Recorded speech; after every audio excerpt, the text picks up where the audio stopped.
Howdy folks, been a little while since I've done a pre-project video here, so we're going to go ahead and get this started so I can get this project started. We got a 79 F250 here, got it for 800 bucks, and it took a little persuading, but it did run when I got it.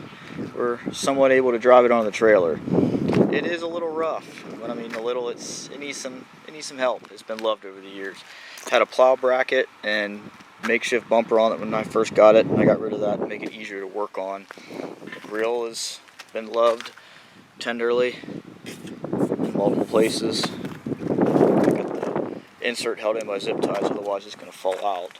Had to replace, I think it might have been this one, but the axle stub shaft. They broke a U-joint, kept running it, so the little stub shaft was just trashed. So I replaced that. The doors are all rusted out in the bottom.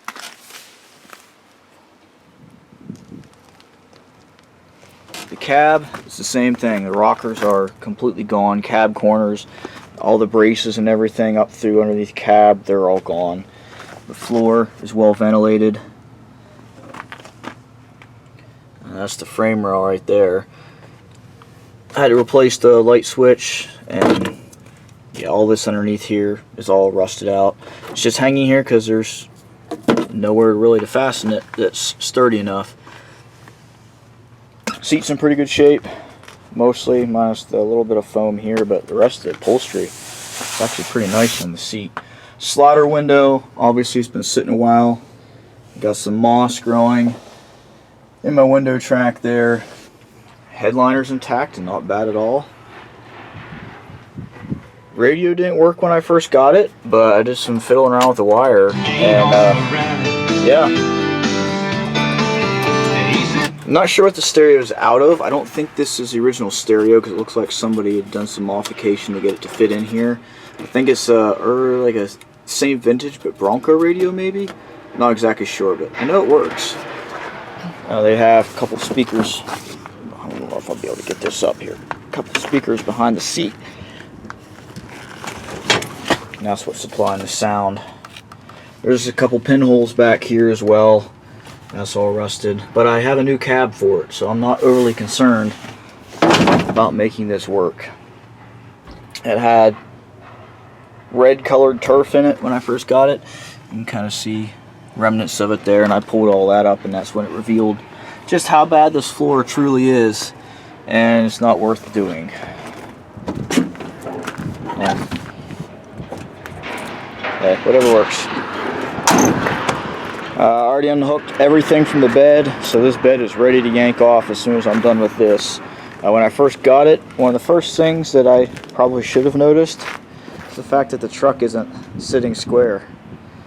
Reason being is because whatever springs are left in this side are broke. I mean, almost the entire spring pack is broke. Now, this has the plastic tank up here and no tank back here. I've been running a bunch of gas through it, and when it burns you can still just smell the varnish and the old gas coming out of the tank. Got multiple bumpers here. This thing is like 3/8 steel. How they bent that, I don't know. But there's a lot of trucks on the, or a lot of things on this truck that just raise questions. But yeah, this bed is going to come off. Idea is to put a flat bed on it. Frame's pretty rusty. A lot of the bumper stops and things like that are completely gone. I had a makeshift fifth wheel, or I guess it'd be a gooseneck, in it at one point in time. The exhaust is gone. It's basically cut off right about here, so it comes out right underneath the cab. Same thing, this cab corner is gone, rockers are gone. All the wonderful ornamentation all over my doors.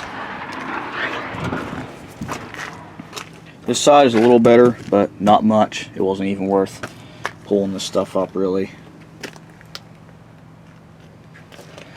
Transmission's got a really bad whine in it in first gear and reverse, so I got to pull the transmission and fix that while I'm into it as well. This truck features a 300 inline 6 which actually doesn't run too shabby. I think it was swapped at some point in time, or something was done to it, because it's got two dipsticks. It's got the dipstick there and it's got the dipstick in the back. I'm not sure which one's actually right. It's been a while since I looked at it. But Duraspark system. They had another power steering pump hooked up here to a valve block set up here that had rods that ran into the cab that ran the plow. I had to put a new valve cover gasket on it. I did a carb rebuild on it. So I did a little bit to get it running, but for the most part it's been fairly plug and play so far. It does have a miss to it when you get into the mid to high RPM range. I haven't quite figured out what's causing that yet. But it sounds a little bit like an electronic miss, so I'm sure if I go through and do a tune-up on it that it will probably take care of my problem. The hood, when I slam it, actually closes like it should. It's got some sag to it in the front as well. These spring brackets are bent a little bit. That one's got a plate attached to it for probably some reason. This one's tweaked a little bit, so I'm just going to get all new brackets, all new springs, and just start it from scratch. Not even worth trying to mess with lining springs up in bent brackets. Well, let's go ahead and fire her up here real quick.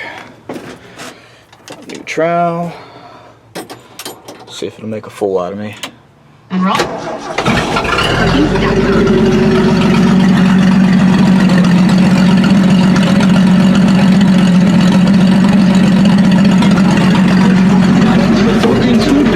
get an additional 5% off.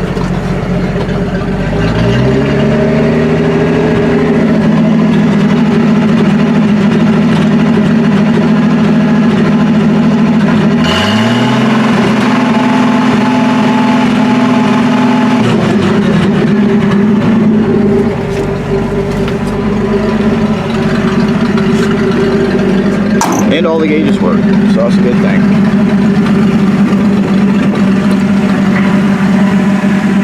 But I'm going to run her off here and see if we can't get rid of the bed and start some cleanup work on it.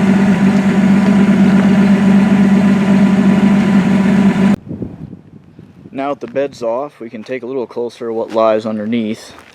Measured that corner, 36.5. This side is about 35, so there's about 1.5 inches difference between the two sides. The reason being is this bracket's completely rusted out, almost busted in half. The only spring that is not broken in this pack is, I believe it's this one. Bottom one's cracked in the middle. Obviously these two top ones are busted. There's the crack there. Cracked there, that one's cracked there, so it's basically the middle one is the only one I think is in decent shape. Shocks have seen better days. This gas tank, there is no strap remaining holding the front of the gas tank on. It is completely rusted out in the bottom. There is nothing left. So I'm actually surprised that I have not lost my gas tank yet. That's just hanging there for display. That's not actually doing anything. Better look at some of the body workings here, or what's left of them. So we're gonna head home here and see what we can't start doing. The scrapyard's literally right there, so I didn't have far to go. They just picked it with the magnet, away it went. So yep, we're gonna get started on her here and see which direction it takes us.